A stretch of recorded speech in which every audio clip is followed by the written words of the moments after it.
You're listening to the official Minnesota Wild podcast, presented by Acrisure.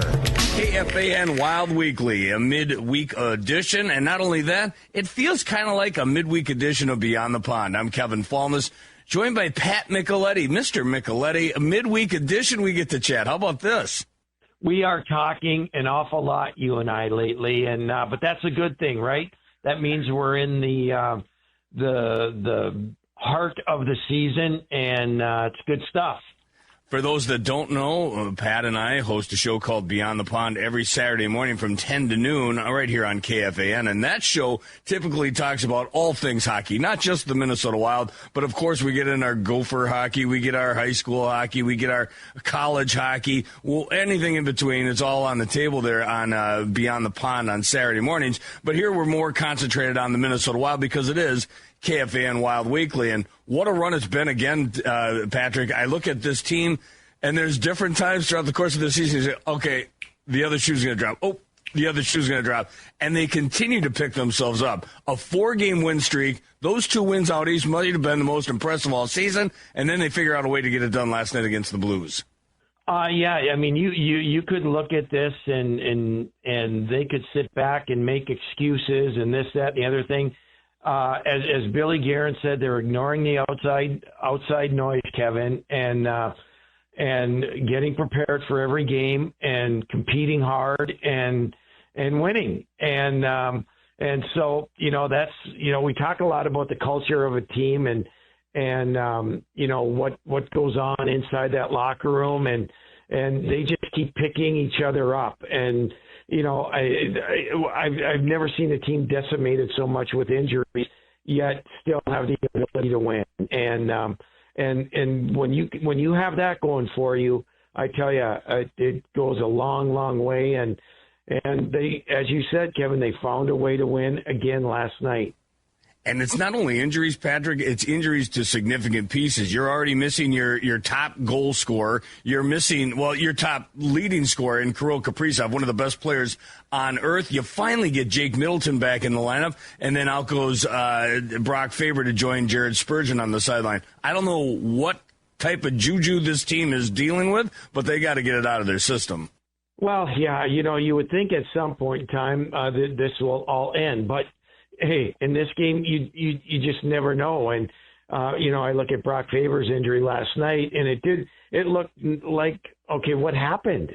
What happened? And, I mean, it wasn't any type of egregious hit or cheap shot or this, that, the other thing. It's, we don't know yet, so what the extent is. But, yeah, Kevin, it's just, it blows you away. And, what is so amazing to me is, 97's out of the lineup, and, Zuccarello was it, for an extended period of time, and Eck was for an extended period of time, and the ability to recreate lines or make up new lines or, play this guy with that guy and really not lose a beat has really been impressive for me. Yeah, no doubt. And again, we don't have an update on Brock Faber. Wild off on Wednesday, back on the ice Thursday when they host the Colorado Avalanche. So hopefully we'll get a better idea of what Brock Faber is dealing with. They did get Jake Middleton back from injury last night, Patrick, and he was part of an explosive blue line for Minnesota. 3 of those 6 goals came from the likes of Zach Bogosian, John Merrill, Jake Middleton. You want to talk about secondary scoring? Good to see the blue line chipping in.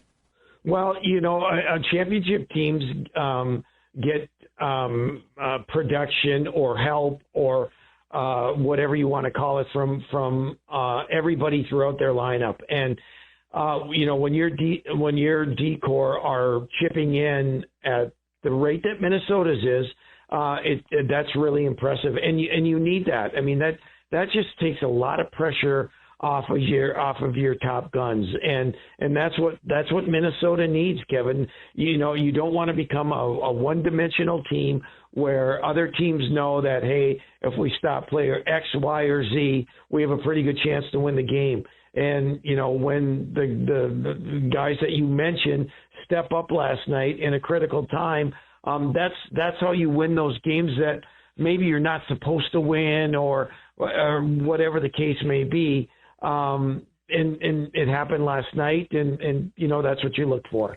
A big topic from the season debut of Beyond the Pond last Saturday morning on KFAN was the emergence of Marco Rossi. Well, Patrick, even since we last spoke, he continues to shine this year in what's been the makeshift top line. It's him, Zuccarello, and Matt Boldy. Those guys in particular exploded on that road trip. Rossi was a little bit more quiet last night, but he's the reigning NHL first star of the week with 8 points in 3 games, Patrick. It feels like he's blossoming right before our very eyes. Well, you tip your hat to him. I mean, he went through a lot. We know the story, right?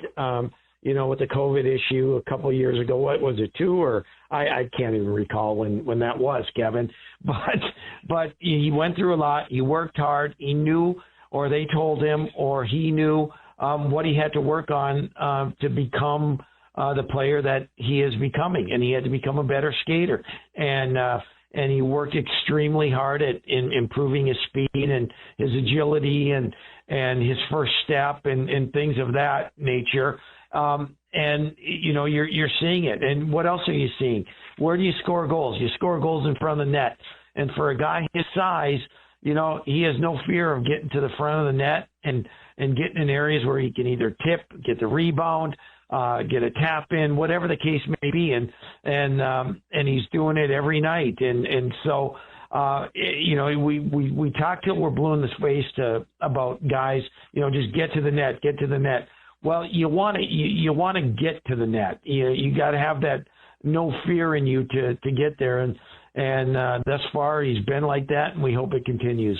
Yeah, he's been like a magnet for the crease, and he's getting some goals to go along with it. 15 goals now on the season for Marco Rossi as he continues to lead this team, a team that's without Kirill Kaprizov. So here we are, Patrick, as we look through what we've accomplished so far this season.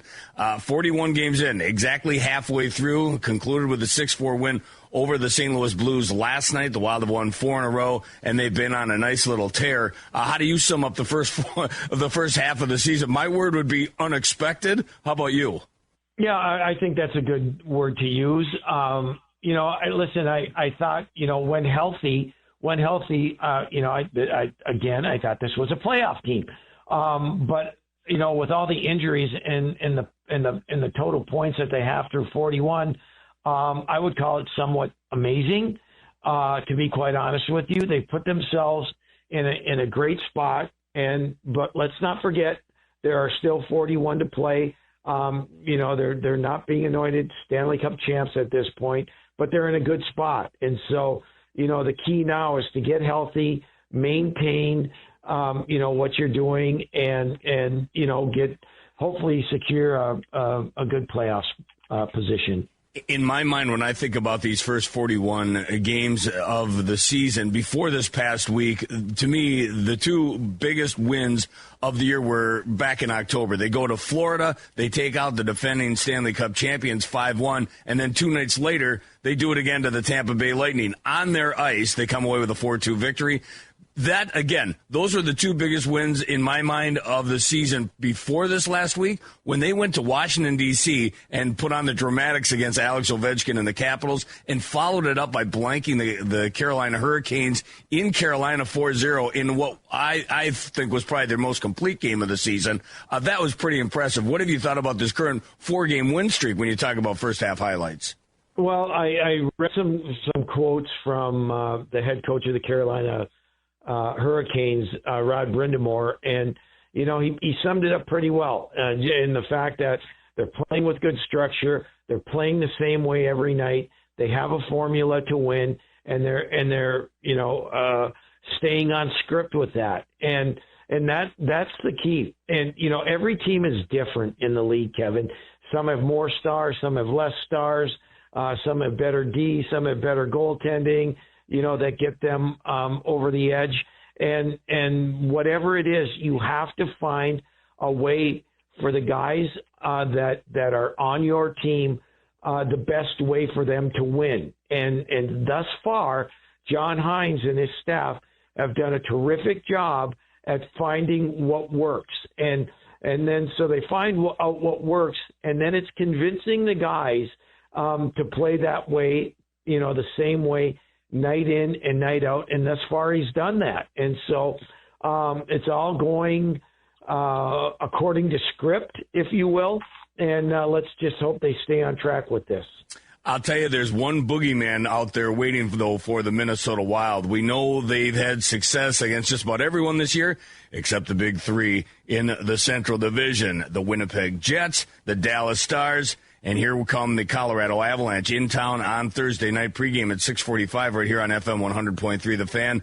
But I look at the Avalanche, Patrick, stubbed their toe a little bit out of the gate, but holy moly, McKinnon, Rantanen, Makar, they're picking up steam quick.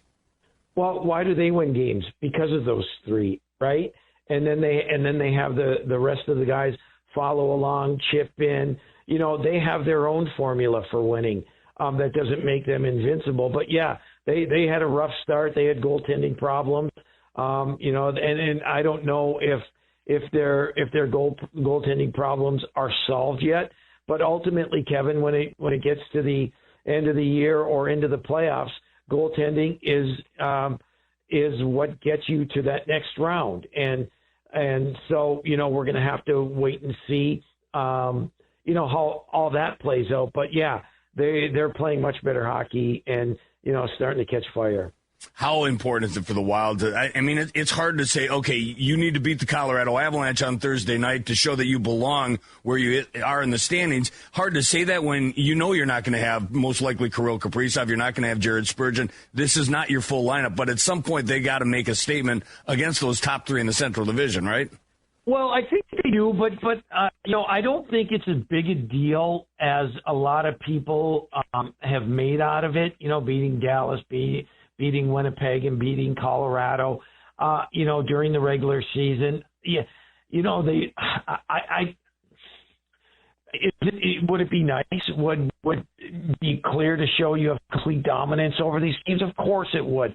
But you know what? They're winning games right now, and they are where they are. And I'm just not going to put a big onus on, if they don't beat these guys in the regular season, that's it. They're not going to go anywhere. The playoffs are a completely different animal. It's a new season.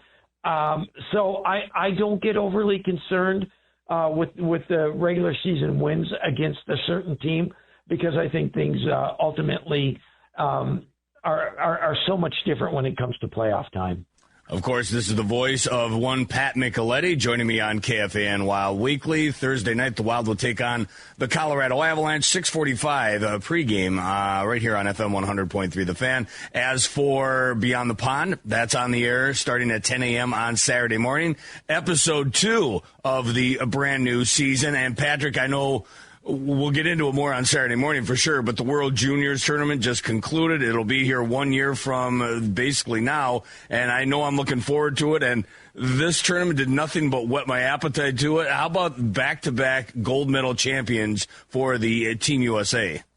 It's so impressive, and what USA Hockey has done for the sport. And I mean, you just look at it, and I kind of brought it up with Bill Guerin, the general manager of the Team USA for the Four Nations Cup and the Olympics coming up, is that, the job of a general manager now with USA Hockey is very difficult, because you have so many good players, and so many good players are not going to make these teams. And, that just goes to show you where the American hockey is developed and what we've produced as far as players, and it's just fantastic. And to be able to see Team USA right here in Minnesota potentially go for 3 in a row, you can't write a better script. That should be fun, no doubt. And, of course, we'll get into that on Saturday morning when we join again for Beyond the Pond. Meanwhile, tomorrow you're making your way to Columbus, Ohio. You got Gopher and Ohio State duty on the radio this weekend? Yes. And really the grind begins for the rest of the Big Ten season. It's all Big Ten opponents the rest of the year. Minnesota, Michigan State tied for first in the league, and Ohio State has been the surprise, in my opinion. of the Big Ten season thus far. Really playing well. They split last weekend with Michigan, but they're a really, really solid team. And when you think Ohio State, you think football, but their hockey program under Steve Rollick has been really good, and it's going to be a tough out this weekend. Awesome stuff. I can't wait to talk about all that and more come Saturday morning on Beyond the Pond. Patrick, thank you once again for your contributions. Thanks, Kevin.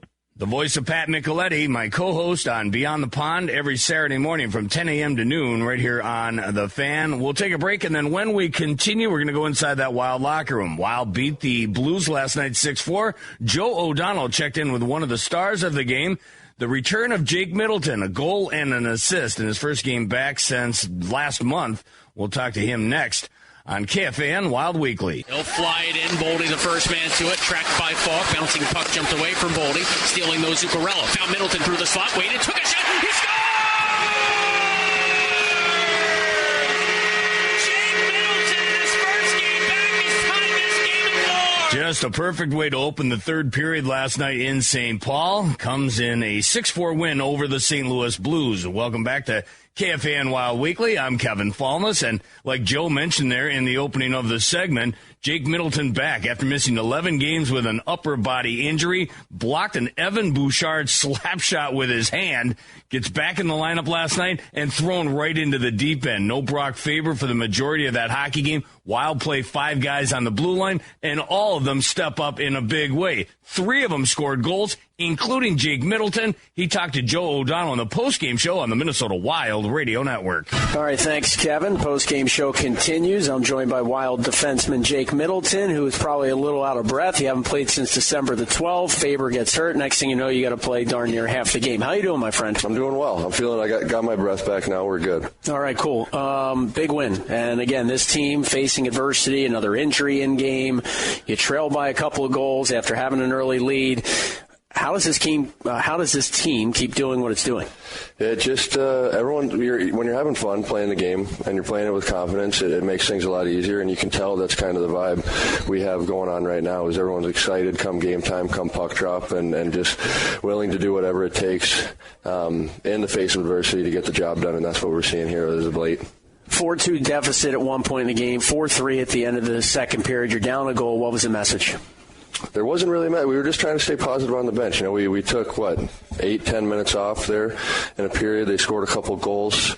Goalie change gave us some life on the bench. Was not Gus's fault by any means, and we just kind of and picked up off that and played a solid game the rest of the way. How did you feel after not playing for darn near a month? I felt great. I felt really good.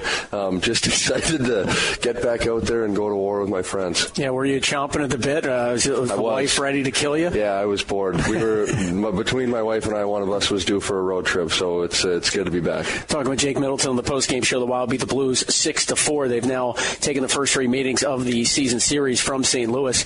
How about a raise for all the team's defensemen with the offense tonight? 3 goals from the blue line. Yeah, it's we're whatever 6-man unit you got in on a night-to-night basis, everyone's wanting to jump in and produce and make plays, and you're seeing that. Guys are Johnny with a nice goal, Bogo. It's just been a lot of fun. Bogo and Jimmy at the end of the game, too. Those guys, stick taps for them. Hartsey, JoJo, Eki, Flower, the last 3-minute shift. It's been a blast. Let's go to your goal. Ties the game early in the third. Zuccarello hits you coming late, and I talked about it with Tom Reed on the broadcast. I loved your patience, right? You didn't fire right away, kind of got Bennington to bite. What did you see? I told the writers inside I didn't see much, and I kind of fanned on it, but it worked. It was like a change-up, and he missed it with his blocker, so... Well, you'll take it, I guess. Whatever works. Right? Thursday, the Avalanche come to town. Is your big bro still up with them? Big bro. Did you do that on purpose? My little brother? So you said he's tougher. He's bigger. I wouldn't say tougher. He's definitely bigger. But my younger, bigger brother is he's still up right now. Cool. So hopefully we get an opportunity to play against each other for the first time in the NHL. It's a big matchup. Obviously, the Avs are a divisional rival. They've got a ton of skill. What stands out when you normally play Colorado? They're just a fast group. They've got their 2 big dogs, and they've got a good supporting cast. Goaltending, the team has been hot for them as of late too. So us just playing our simple game, north-south hockey, and generating lots of chances from low to high plays, and then slowing down their big dogs is kind of the key to success when you get against a team like the Colorado Avalanche. It's great to have you back. I'm sure the boys in the room are excited. And even though you didn't go the old 2x4 on that goal, it does count. Thanks, Joe. Thanks for doing this. Jake Middleton outside the Wild dressing room. The Wild beat the Blues 6-4. Back to you, Kevin. Thank you, Joe. Thank you, Jake Middleton. That was from last night. Wild beat the Blues 6-4. And it was a game, like Joe said to Middleton, I mean, the blue line was prolific, and they had to be. They chipped in offensively, but they had to log a lot of minutes. When you're down to 5 defensemen, that falls on a lot of guys' shoulders, including Jonas Brodin. Logged well over 30 minutes of ice time last night in the victory, and after the game caught up with Kevin Gorg at center ice on FanDuel Sports Network. Many heroes, but this guy played a career-high 33 minutes plus. Jonas Brodin, Brock Faber goes down early, yet you guys are able to find a way to win a game against a very good Blues team. How'd you do it? Yeah, I agree. They're really skilled and really good team. But I thought we stayed with it the whole game, and we were down with 2 goals there, but we stayed with it to keep working, and then we got the win finally, so that's good. Your puck management got a lot better. Once the Blues got a 4-2 lead, it looked like you guys flipped the switch in terms of controlling the puck. How much of that was talked about on the bench? Yeah, we talked about it after the second. I don't think we had a good second, so we talked about it, and then we came out in the third and played our game, and Flower came in and played really good, so that was fun to see. You've been here a long time. This has always been a very tough building for the opposition. You've been so good on the road, it's kind of flown under the radar. It hasn't been a typical home season. How important is it for you guys to feed off this crowd every night and get back to being dominant in St. Paul? Yeah, no, we talk about it. We love it to play it here. We want to be good for the fans. It's one of the best fans in the world here, so we love to play here. So we just got to play better here. You had an unbelievable game. Well done. Yeah, thank you so much. Jonas Brodin, guys, just a warrior. He'll limp his way to the locker room. They lose favor during the game, but they just keep on winning. What a game last night. Hopefully good stuff coming your way Thursday when the Wild host the Colorado Avalanche, starting at 6:45. For Brandon Micheletti and Pat Micheletti, I'm Kevin Fallness. Thanks for listening to this edition of KFAN Wild Weekly. For an extraordinary advantage in sports, you need a game plan. For an extraordinary advantage everywhere else, all you need is Acrisure. With a high-tech human approach to insurance, cybersecurity, and more, Acrisure helps you take care of what you care about. That makes winning easy.